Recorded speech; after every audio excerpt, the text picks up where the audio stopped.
Assalamualaikum warahmatullahi wabarakatuh. Innal hamdalillah nahmaduhu wa nasta'inuhu wa nastaghfiruhu wa na'udzu billahi min syururi anfusina wa min sayyiati a'malina. May yahdihillahu fala mudilla lahu wa may yudlil lahu fala hadiya lahu. Asyhadu an la ilaha illallah wa asyhadu anna Muhammadan abduhu wa rasuluhu la nabiyya ba'da amma ba'd. Alhamdulillah, puji syukur kita panjatkan atas kehadirat Allah Subhanahu wa taala, atas rahmat dan hidayahnya yang diberikan kesehatan kepada kita sehingga kita bisa berkumpul di tempat yang suci mubarakah ini. Dan tak lupa pula kita kirimkan salam dan salawat kepada Nabi junjungan kita, Nabi besar kita, Nabi Muhammad Sallallahu Alaihi Wasallam, yang telah mengantarkan kita dari alam kegelapan menuju zaman yang terang benderang saat ini. Karena berkat Rasulullah kita bisa sampai pada zaman ini. Hadirin dan hadirat rahimakumullah. Sesungguhnya ada satu dosa besar yang tidak disukai oleh Allah Subhanahu wa taala. Jadi, kita sebagai manusia biasa, kita selalu diperingatkan keras agar selalu berhati-hati, agar selalu waspada, agar tidak terjerumus ke dalam dosa besar seperti ini. Sebagaimana dalam Quran surah Al-Kahf ayat 18. Bismillahirrahmanirrahim. Ma yalfisu min qawlin illa ladaihi raqibun atid. Yang artinya, tiada satu ucapan ataupun yang diucapkan melainkan ada di dekatnya malaikat pengawas yang selalu hadir. Hadirin dan hadirat rahimakumullah. Dalam kesempatan kali ini saya akan menyampaikan sepatah dua kata yang insya Allah ada manfaatnya bagi kita semua. Saya akan menyampaikan ceramah singkat yang berjudul Bahaya Ghibah. Tentunya kita sudah tahu apa yang dimaksud dengan ghibah. Ghibah adalah menggunjing keburukan atau menceritakan keburukan orang lain. Oleh sebab itu, ghibah dapat merujuk gosip murahan yang akan berkembang luas sampai dilebih-lebihkan. Apalagi jika tanpa bukti, lantas kalau ghibah tumbuh subur, maka muncullah yang dinamakan fitnah. Ghibah ada karena rasa tidak suka, rasa tidak senang melihat orang lain bahagia, baik beralasan maupun tidak beralasan. Sehingga ada kalimat yang beredar masyarakat, tetangga beli AC dia yang kedinginan, tetangga beli kompor dia yang kepanasan, tetangga beli mobil dia yang naik ambulans. Na'udzubillah. Semoga kita dijauhkan dari orang-orang seperti ini. Mengompori setiap orang agar membenci orang adalah hal yang tidak disenangi oleh Allah Subhanahu wa taala.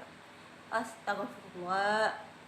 Padahal Rasulullah Sallallahu Alaihi Wasallam bersabda, wal fitnatu azadduh minal qalti, bahwa fitnah lebih kejam daripada pembunuhan.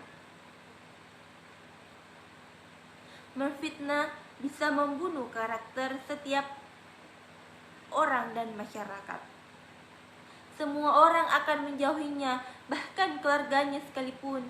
Sebuah kebenaran dan sering terjadi di masyarakat. Bahkan saat kesalahan yang dilakukan, 1000 atau beribu-ribu kebaikan yang sudah dilakukan, baik itu kebaikan terbukti, itu akan tidak terbilang di mata manusia. Astagfirullahaladzim. Jangan sampai kita melakukan semua menggunjing, apalagi sampai memfitnahnya.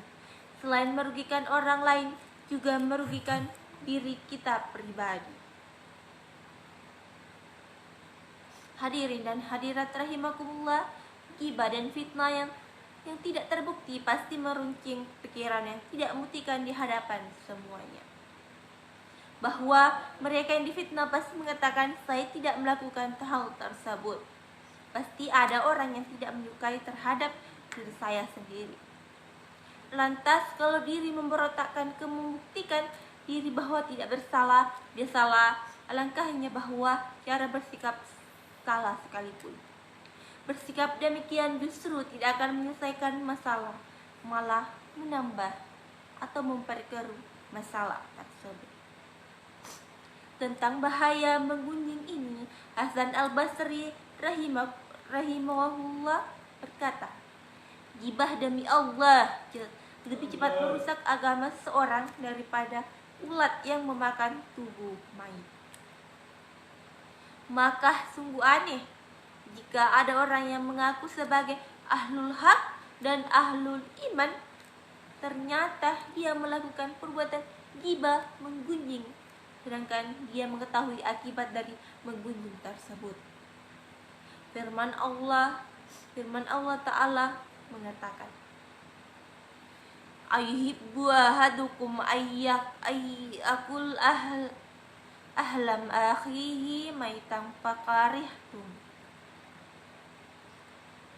Yang artinya, adakah seseorang di antara kamu yang suka memakan daging saudaranya yang sudah mati? Maka tentulah kamu merasa jijik kepadanya. Quran Surah Al-Hujurat ayat 49. Sesungguhnya Allah bersama orang-orang yang sabar.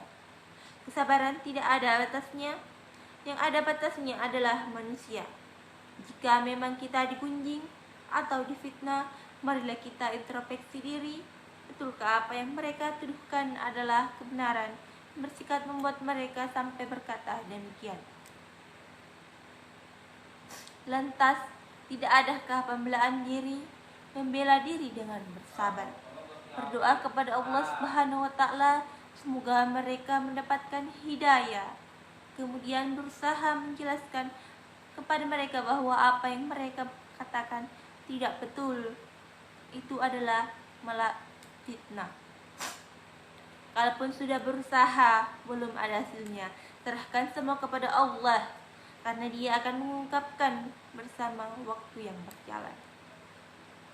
Hadirin dan hadirat rahimakumullah, semoga kita selalu menggunakan lisan dengan mengatakan hal-hal kebenaran, bukan malah sebaliknya.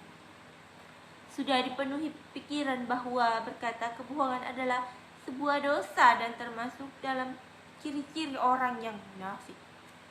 Alangkah baiknya kita menggunakan lisan kita dengan berdoa dan berzikir kepada Allah Subhanahu wa Ta'ala. Baiklah, terima kasih atas perhatiannya. Semoga apa yang saya sampaikan ada manfaatnya. Kalaupun ada kekurangannya, itu datangnya dari saya pribadi. Jika ada kesempurnaannya, itu hanya milik Allah. Unsur makola wala tansur makola. Lihatlah pembicaraannya, jangan pandang siapa pembicaraannya. Billahi taufiq wal hidayah. Wassalamualaikum warahmatullahi wabarakatuh.